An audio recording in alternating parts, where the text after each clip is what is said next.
our Social Security, Medicare, Medicaid, our SNAP programs that feed hungry kids, and they're taking away school lunches. It goes on and on and on. They've lied to Americans. They are the party of fraud and abuse, and we have a strategy that we have to all use to fight back. And the first in it is the courts. Yes, let's get in this fight.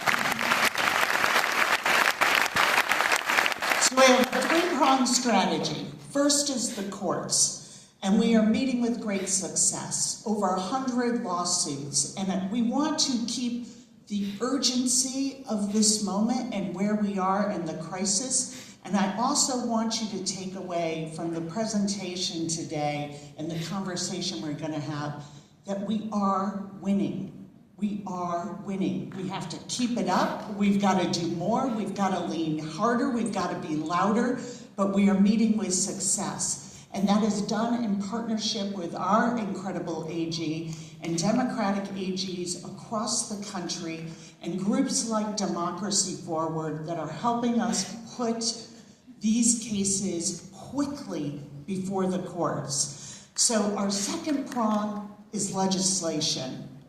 And starting back in December was the first time we really heard from Elon Musk, when all of a sudden he's coming to Congress, not the president-elect, not the Republican members of Congress, but Elon's coming and saying, we're going to shut down government unless you write a blank check for the debt ceiling for Donald Trump for the next 2 years. Just say he can do whatever he wants.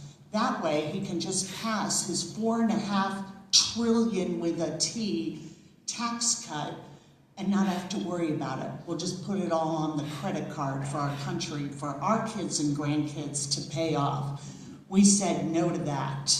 Then they came back last week, a week ago, 2 weeks ago, and said, we're gonna cut Medicaid by this $880 billion.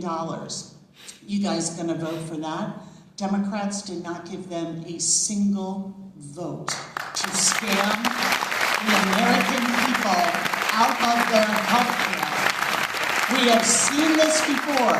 It's the same playbook from 2017. Take away the health care, give everyone a tax cut.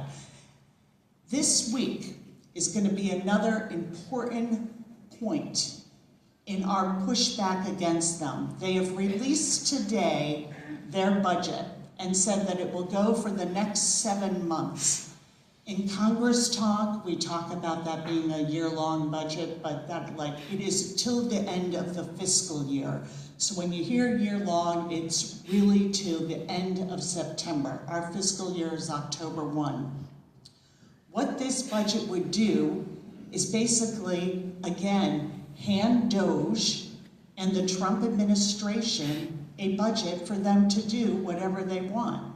And we have said affirmatively to our colleagues, if you want to stand up for Social Security, Medicare, Medicaid, if you will do the right thing by the taxpayers in this country and protect their health care and our climate action and our scientists and our public schools and our veterans benefits, we will rush to the floor to sign it. But if you're going to bring this budget to us on March 14th, this week, when where federal funding runs out, you can pass it without a single solitary Democratic vote.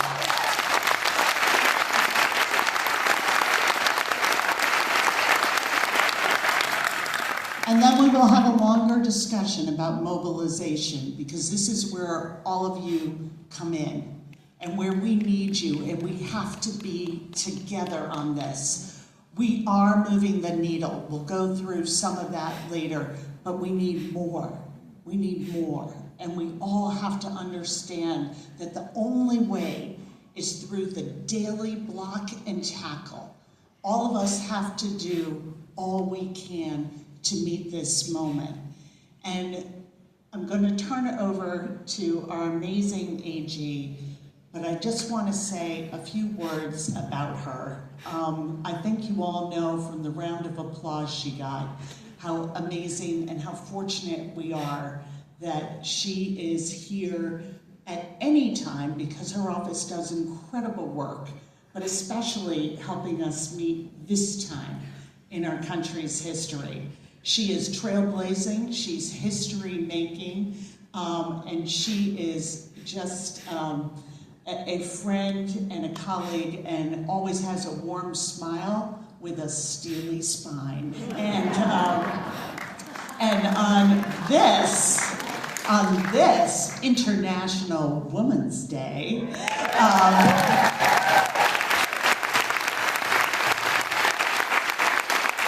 we are so glad to have her here to talk about the litigation strategy. She is really the tip of the spear for Democratic AGs across the country.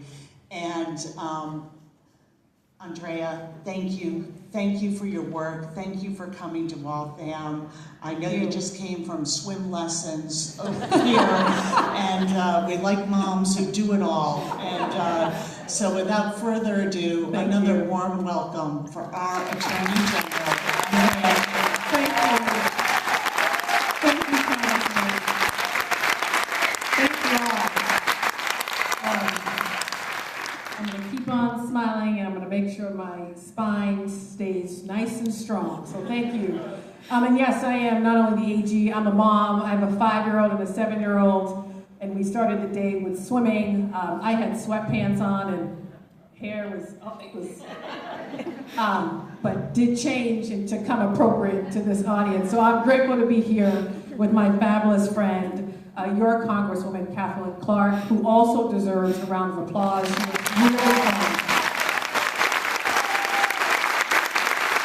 She's dedicated. She cares deeply about people. Right? And why we do this work is about the people. So it's always been a pleasure to work in partnership with you and to call you a friend. I also want to give all of our elected officials at the state level, the local level, and of course Rep. Lawn and Stanley, thank you for the kind words and introduction. But these folks are working hard, so if I could just have the local elected officials, I won't name everyone, but if they could stand up so we could acknowledge them and give them a round of applause. Current and former.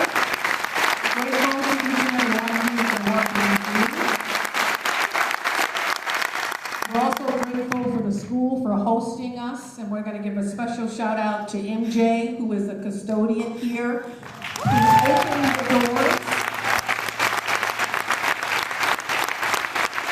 I think at 8 a.m. or 9 a.m., none of us were here, but MJ was here, along with some of you who got here really early. So thank you to the school for hosting us. And when they kick us out later on, please be kind and walk out, because they do have a hard stop that they want us out of this building. But thank you to the school for hosting us. And last but certainly not least, thank you to all of you and the folks who are in the overflow room, including those who couldn't make it into any room, for being involved already, for caring, for paying attention, for supporting us in different ways, and for showing up. We both, along with our teams who we're grateful for, extend gratitude to each and every one of you for being here and in this collective fight, because it will take all of us. So give yourself a round of applause for being here.